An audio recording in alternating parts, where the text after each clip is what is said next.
You want the safety of SCHD, but you'd like to see a better return overall. There's so many ETFs to pick from with good dividends, high growth, passive income, and specifically this one I've been diving deep into lately called FDVV, which is up about double what SCHD is up. This video is going to show you how I analyze ETFs and compare them side by side for you on the screen so you can see exactly how I do it, so you can do this with any ETF that intrigues you in the future. SCHD is one of the best overall dividend ETFs in its category for both dividend growth and for a sustainable, safer value style fund. But a lot of people don't love the return, especially lately. For example, the S&P 500 over the past year is up almost 33%. SCHD is only up a little over 20% in the past year. Over the past 5 years, the S&P 500 is up almost 95%, and over the past 5 years, SCHD is only up 56.55%. You guys are intelligent investors, so you know that you don't necessarily want to have everything in something that could be as risky or as volatile as the regular stock market, so the S&P 500 alone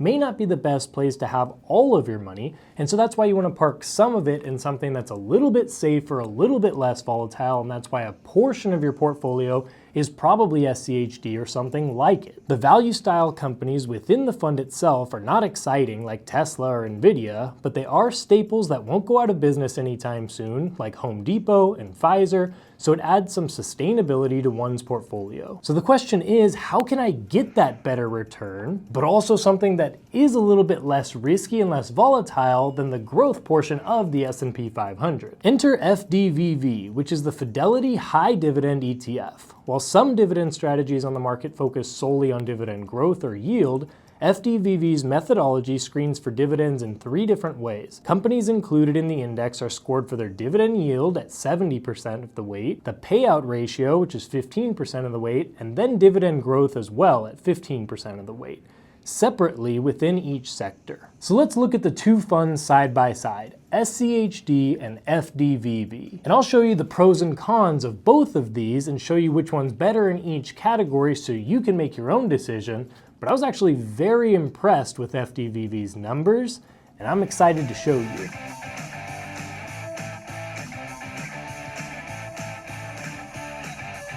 So let's look at the returns of both. First, we'll start with FDVV. And so as you can see here, for the year to date, it's at about 22.36%, which is very high. Over the last 3 years, about 14%, almost 15%, but over the last 1 year, 35%, which is nuts. We can also look over here and see that most of the time it's been up over the last 7 or 8 years here. The lowest one was down in 2022, and that's when the S&P 500 was down about 20%, and this one was only down about 4.2%. That's important to understand. Now, if we look at SCHD, the returns here are pretty solid. We had a 5-year average return of about 13%, the 10 years about 12%, 3 years a little bit lower. The last 3 years have been a little bit rough for SCHD. In the last 1 year, it's up 24%, which is sweet, and year to date, it's up over 14%, not too shabby.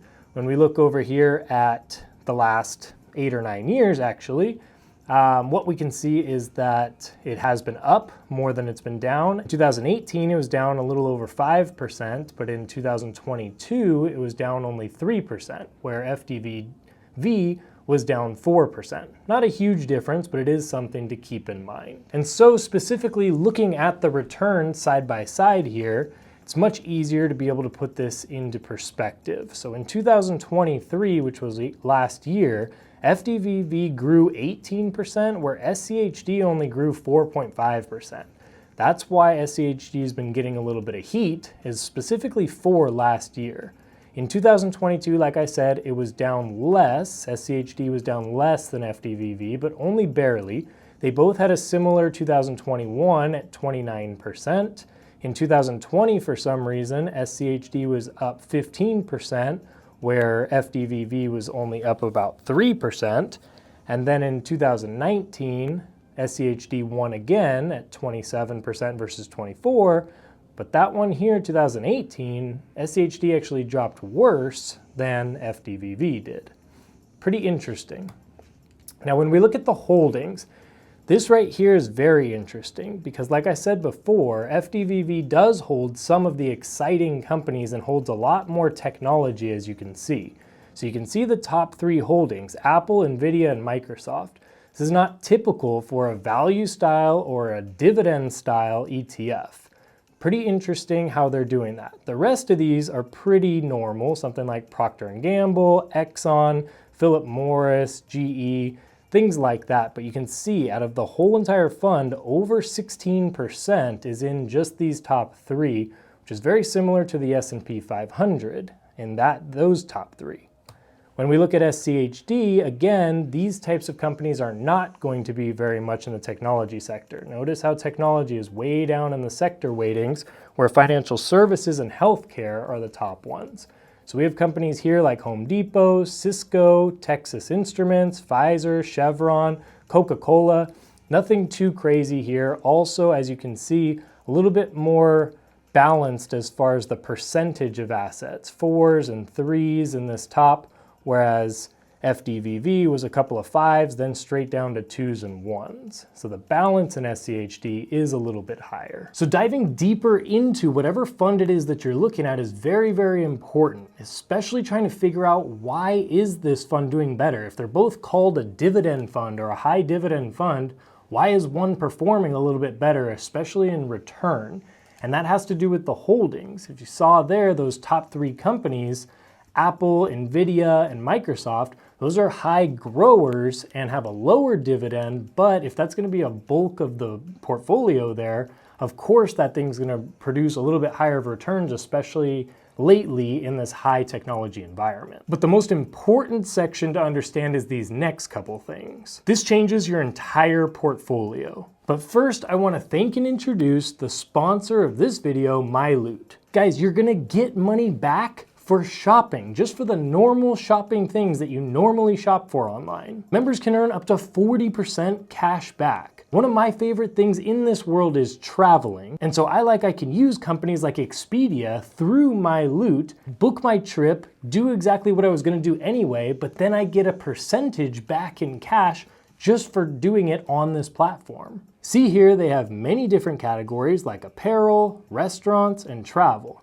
I choose travel here, then find Expedia, then I can just go and book my trip, and then I get 2.52% cash back. MyLoot has over 7,000 brands and retailers, like my favorites, Nike, and even the NFL shop for all my Denver Bronco gear. Approved cash back can be redeemed via PayPal, Venmo, bank transfer, or gift cards. Members can earn $25 per referral. Click the link down in my description to sign up for MyLoot today and start earning cash back on all of your purchases right now. So back to SCHD and FDVV. Yes, up until this point, FDVV is doing a great job of beating SCHD in a lot of areas, especially when looking at return numbers. But let's take a second and remember why you're investing in SCHD or why you're even considering this category at all. We want to use this category of our portfolio to bring down the risk in our portfolio overall, while still trying to get somewhat of a return. In investing, we say something is more risky if it's more volatile.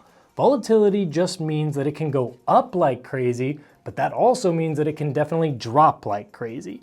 Just like the growth funds, and specifically technology or AI or any of these specific sectors or even specific stocks that you see go up 100% in 3 months, that same stock can drop 100 or 200% in the next month. In the 3-fund portfolio that I built out, the growth section is that high volatility section. We like high volatility for a portion of the portfolio because with that high volatility means we can get the highest highs, but we don't want it to be a lot of the portfolio. We definitely don't want the whole thing because that would be way too risky. So a portion is growth. Then we have a moderate volatility where it's just the market average, and that's going to be your foundational section. Something like the S&P 500 would be a perfect foundational ETF for this specific section. It's not going to be too risky, it's not going to increase like crazy either, it's going to just hit that market average. But then that third portion of the portfolio is there specifically to bring down the volatility, to bring down the risk so that you can't get too low of a low. It stops your lows. This should be very much less volatile than at least the S&P 500 and obviously less volatile than the growth section. In investing, we measure volatility with something called beta. Beta is the second letter of the Greek alphabet used in finance to denote the volatility or systematic risk of a security or portfolio compared to the market. Usually the S&P 500, which has a beta of 1.0. Stocks with betas higher than 1.0 are interpreted as more volatile than the S&P 500. So if we look at VU, which is the S&P 500 ETF, you can see the beta is 1. If we look at SMH ETF, which is the semiconductor ETF, the beta is super high at 1.66 for the 3-year average. This means that it's way more volatile and risky than the S&P 500. Anything above 1 is riskier and anything lower is less risky. So now let's look at the volatility or beta of SCHD and FDVV. As you can see here, SCHD has a beta of 0.77 for the 3-year, 0.86 for the 5-year, and 0.88 for the 10-year, all way under 1.0.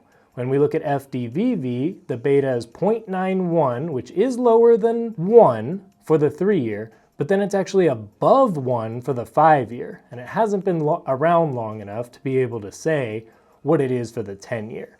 But that's kind of scary that it's more volatile than the S&P 500 over a longer period of time, over the 5-year. So basically by investing in FDVV, you're actually getting the same volatility, the same level of risk as you are with the S&P 500 or with a foundational ETF. So this is interesting because you're investing with the category in mind that it's supposed to be the lower volatility, the more safer section of your portfolio, but it's really actually not safer. And looking further, let's look at some other metrics. First is expense ratio. The expense ratio of SCHD is 0.06%. FDVV is more than double the price at 0.15%. We looked at the beta, obviously, and the beta is way higher on FDVV versus SCHD. The next thing I want to point your attention to is the net assets. SCHD is huge with 61.56 billion of net assets, where FDVV is much lower at 3.68 billion.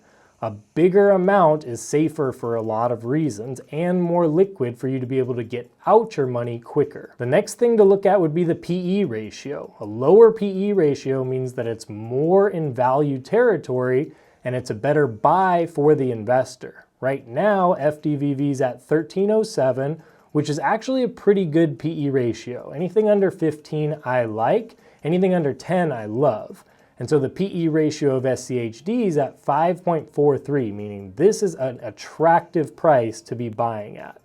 And then lastly, the thing that a lot of people care about, obviously, when investing in a dividend fund is the dividend yield. FDVV's dividend yield is 2.79%, which is not too shabby, but 3.47% is much better. So let's go back to the holdings again for a second because this is very important. Yes, great companies and definitely more exciting in FDVV, but why invest in this fund if you already invest in VU or VTI or a growth fund like SCHG or QQQM? In my opinion, FDVV is a very solid fund, but it doesn't know what it is. It's a combo of growth and of value, trying to sell you both and trying to be the best of both worlds while not really being the best in either world. It's not a very good growth fund and it's not a very good dividend or value fund because the volatility isn't low enough. It's just as risky as the S&P 500. I personally would rather invest in the best type of fund in each portion of the categories.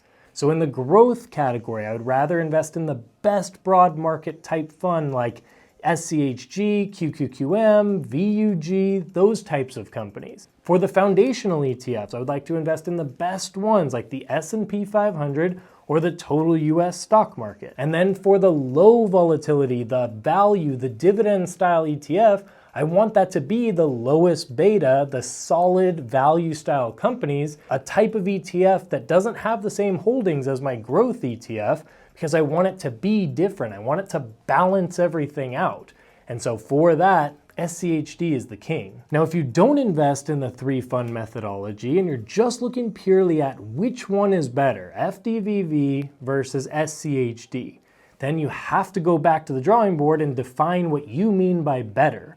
If by better you just mean that it has the best return or a better return, then yeah, FDVV looks like it has a better return, apples to apples. It's going to be much more volatile and it's not going to produce as much cash flow and it's not going to have as much safety, but as far as return is concerned, it does have a higher ceiling. I don't invest in SCHD for return alone. I'm looking long-term, I'm looking at the dividend growth, and I'm looking at specifically the safety it provides my portfolio in a downturn. Make sure you understand why you're investing in whatever you're investing in so that you know exactly what to put within each category. Watch either of these two videos to keep you going strong in your investing journey, and let me know which ETF you're liking these days.